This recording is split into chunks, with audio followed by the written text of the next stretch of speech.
Hello friends, तो इस video में हम बात करेंगे प्लियोट्रोपी। तो प्लियोट्रोपी को और हम किस नाम से जानते हैं यहाँ पर? प्लियोट्रोपिज्म। तो प्लियोट्रोपिज्म क्या होता है? अच्छा, हमने पढ़ा है कि जो एक जीन है वो एक ट्रेट को कंट्रोल करता है। तो अब एक जीन एक ट्रेट को कंट्रोल करता है, ये जनरली हमें देखने को मिलता है, पर यहाँ पर आपको थोड़ा सा चेंज मिलेगा। ठीक है, तो प्लियोट्रोपी में क्या होता है, वही बॉडी में जैसे कोई एक जीन है और अगर वो जो एक जीन है एक से ज़्यादा ट्रेट्स को कंट्रोल करे, अगर उसके द्वारा एक से ज़्यादा फिनोटाइप्स एक्सप्रेस हो, तो उस कंडीशन को हम क्या बोलते हैं यहाँ पर? प्लियोट्रोपी। तो जैसे जीन ए है, 1 है, इसके द्वारा यहाँ पर वो ट्रेट 1 और ट्रेट 2 है ना, ट्रेट 3, इस तरह से वेरियस ट्रेट्स यहाँ पर वही एक्सप्रेस हो रहे हैं, तो इसको हम क्या बोलेंगे यहाँ पर? वही प्लियोट्रोपी है ना। तो अगर हम प्लियोट्रोपी को डिफाइन करें तो यहाँ पर प्लियोट्रोपी क्या है? वो एक्सप्रेशन ऑफ मल्टीपल फिनोटाइप्स,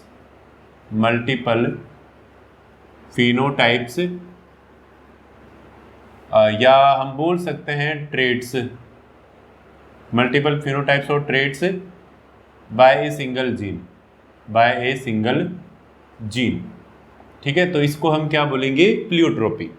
अच्छा, अब प्लियोट्रोपी में यहाँ पर जो जीन है वो किस तरह से एक से ज़्यादा फिनोटाइप्स कोज करता है? तो जनरली ये किसको अफेक्ट करते हैं? मेटाबॉलिक पाथवे है ना। यहाँ पर ये जीन है, अच्छा इसको हम क्या बोलेंगे अब? वो प्लियोट्रोपिक जीन।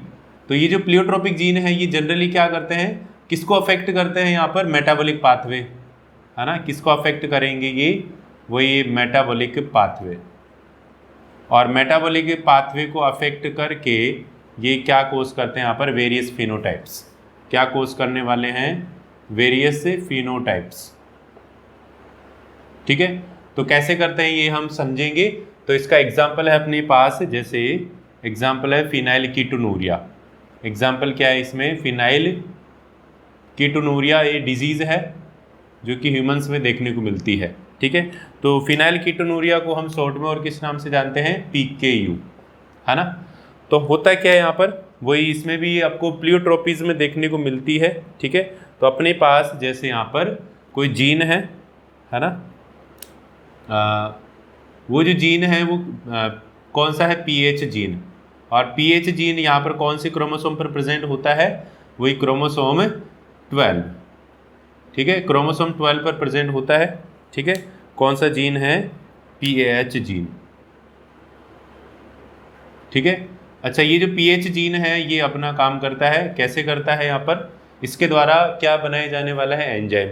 और वो जो एंजाइम है वो कौन सा बनाया जाता है इसके द्वारा? यहाँ पर फिनाइल एलेनिन हाइड्रोक्सिलेज,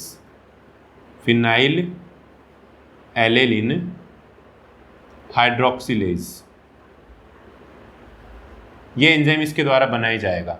और ये जो एंजाइम है ये क्या करने वाला है? वही बॉडी में क्या होता है? Phenyl alanine. और ये जो फिनाइल एलेनिन है ये किस में बदलेगा इस एंजाइम के द्वारा? टायरोसिन में बदलता है। ठीक है, और टायरोसिन यहाँ पर आगे जाकर किस में बदलने वाला है? वही बॉडी की डिफरेंट रिक्वायरमेंट्स होती हैं। ठीक है, तो वही यूज़ में आने वाला है। तो टायरोसिन जैसे यहाँ पर मिलेनिन बनाता है ना, एक पिगमेंट होता है जो अपनी स्किन में होता है ना। और इसके अलावा टायरोसिन यहाँ पर कुछ न्यूरोट्रांसमीटर बनाता है जैसे डोपामिन। ठीक है, और इसके अलावा यहाँ पर इसके द्वारा प्रोटीन्स भी बनाई जाती हैं। तो प्रोटीन में जो अमीनो एसिड काम आता है वो टायरोसिन है। ठीक है, तो बॉडी में नॉर्मल फंक्शनिंग के लिए यहाँ पर ये काम हो रहा है। ठीक है, तो एक तरह से PH जीन जो है वो किसको अफेक्ट कर रहा है? वही मेटाबॉलिक पाथवे, यानी इसका काम है केवल एंजाइम बनाना, पर वो जो एंजाइम है वो डिफरेंट जो पाथवेज हैं उनको अफेक्ट कर रहा है ना। अच्छा, अब यहाँ पर जनरली जो बॉडी है वो नॉर्मल वर्क करती रहती है, और नॉर्मली हमें ये फिनोटाइप से एक से ज़्यादा नज़र नहीं आते हैं। ठीक है, नज़र कब आते हैं? जब इसमें कुछ चेंज होगा। किस में चेंज होगा? वही जीन के अंदर। ठीक है, तो अब यहाँ पर ये जो जीन है इसमें क्या हो गया? म्यूटेशन है ना। इसके अंदर क्या हो गया? म्यूटेशन। और म्यूटेशन से अब जो जीन है PAH जीन वो कैसा हो गया? म्यूटेटेड। PH जीन कैसा हो गया यहाँ पर? म्यूटेटेड, इसमें कुछ चेंज आ गया, तो अब ये अपना काम नहीं करेगा या अपना काम कम करने वाला है, ठीक है। तो इसमें क्या देखने को मिलता है हमें, अलग अलग कंडीशंस, है ना। तो देखो पीएच जीन अपना काम नहीं करता है, म्यूटेटेड होता है, तो यहाँ पर जो एंजाइम है वो नहीं बनेगा।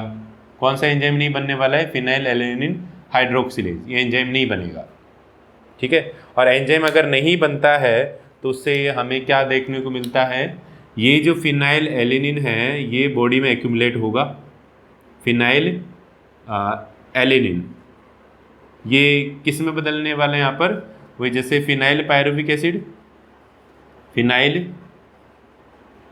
Pyruvic acid and other derivatives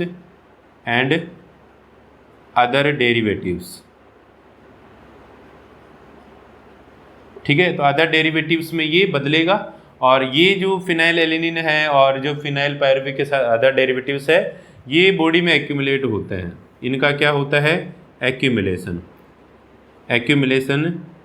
in the body, ठीक है। जैसे ब्रेन में एक्यूमुलेट हो गया, कौन एक्यूमुलेट हो गया यहाँ पर, फिनाइल एलेनिन, और जैसे एक्यूमुलेट होता है तो अब हमें यहाँ पर डिफरेंट फिनोटाइप्स देखने को मिलते हैं, ठीक है। तो अगर हम फिनोटाइप्स की बात करें तो मल्टीपल फिनोटाइप्स यहाँ पर नज़र आने वाले हैं बॉडी के अंदर, और वो सारे कैसे होंगे, एबनॉर्मल, ठीक है। तो जैसे कि यहाँ पर फिनाइल एलेनिन ब्रेन में इकट्ठा होता है और उसकी वजह से क्या होगा, जो ब्रेन है उसमें डैमेज, और अगर ब्रेन में डैमेज होता है तो फिर उससे जो ब्रेन की फंक्शनिंग है वो कम हो जाएगी, ठीक है। तो बच्चे में क्या देखने को मिलेगा यहाँ पर, मेंटल रिटार्डेशन, ठीक है। बच्चा वहाँ पर थोड़ा मंद बुद्धि का होने वाला है, उसका जो ब्रेन है वो ठीक से काम नहीं करेगा, है ना। इसके अलावा और क्या देखने को मिलता है इसमें, स्किन पिगमेंटेशन, और ये जो स्किन पिगमेंटेशन कौन से टाइप का होता है, हाइपोपिगमेंटेशन, ठीक है। हाइपोपिगमेंटेशन वही स्किन में एलेनिन जो मिलेनिन है उसकी कमी होने वाली है, और मेलेनिन की कमी होगी तो जो स्किन है उसमें वहाँ पर वाइट कलर के स्पॉट्स बनना स्टार्ट हो जाएंगे, और इसी को क्या बोला जाता है, हाइपोपिगमेंटेशन, ठीक है। इसके अलावा और यहाँ पर क्या फिनोटाइप देखने को मिलेगा, ग्रेजुअल हेयर लॉस, ठीक है। तो ग्रेजुअल हेयर लॉस वही लगातार बाल झड़ते रहेंगे, है ना। तो एक साथ हमें ये अलग अलग फिनोटाइप्स देखने को मिलते हैं, ठीक है। किसकी वजह से, वही प्लियोट्रोपिक जीन, और प्लियोट्रोपिक जीन कौन सा है यहाँ पर, PAH जीन, ठीक है। तो इस तरह से वही हमें प्लियोट्रोपी देखने को मिलती है। अच्छा, इसमें क्या हुआ है यहाँ पर, वही जो मेटाबॉलिक पाथवे है वो अफेक्ट हुआ, है ना। यहाँ पर फिनाइल जो PH जीन है उसने एंजाइम नहीं बनाया, और एंजाइम नहीं बनने की वजह से जो आगे का पाथवे चल रहा था, मेटाबॉलिक पाथवे, वो पूरा डिस्टर्ब हो गया, और उसके डिस्टर्ब होने से जो फिनाइल एलेनिन है टायरोसिन में बदलना चाहिए था वो नहीं बदल पा रहा है ना। और इससे क्या होगा, यहाँ पर phenyl alanine, phenyl pyruvic acid ये बॉडी में इकट्ठे होंगे, और फिर इनकी वजह से हमें डिफरेंट फिनोटाइप्स देखने को मिलते हैं, ठीक है। तो इसी कंडीशन को हम क्या बोलते हैं, प्लियोट्रोपी। अब नेचर में बहुत सारे अदर हमें एग्जाम्पल्स भी देखने को मिलते हैं वो प्लियोट्रोपी के, जहाँ पर जो जीन है वो एक से ज़्यादा फिनोटाइप्स को एक्सप्रेस करता है, पर जनरली ये जो एक्सप्रेशन है ये हमें कब देखने को मिलता है, जब इनमें कुछ म्यूटेशन होता है। वैसे बॉडी में नॉर्मली वर्क करते रहते हैं, ठीक है। जैसे ही म्यूटेशन होता है तो फिर वहाँ पर इनके जो फिनोटाइप है वो मल्टीपल फिनोटाइप्स वो विजिबल होने लगते हैं, ठीक है। तो इस वीडियो में हम इतना ही पढ़ने वाले हैं, और अगर आपको वीडियो पसंद आता है, वीडियो में अगर टॉपिक समझ में आता है तो प्लीज़ आप वीडियो को लाइक कीजिए और अपने दोस्तों को शेयर भी कीजिए, और मेरे चैनल को सब्सक्राइब कीजिए। Thank you.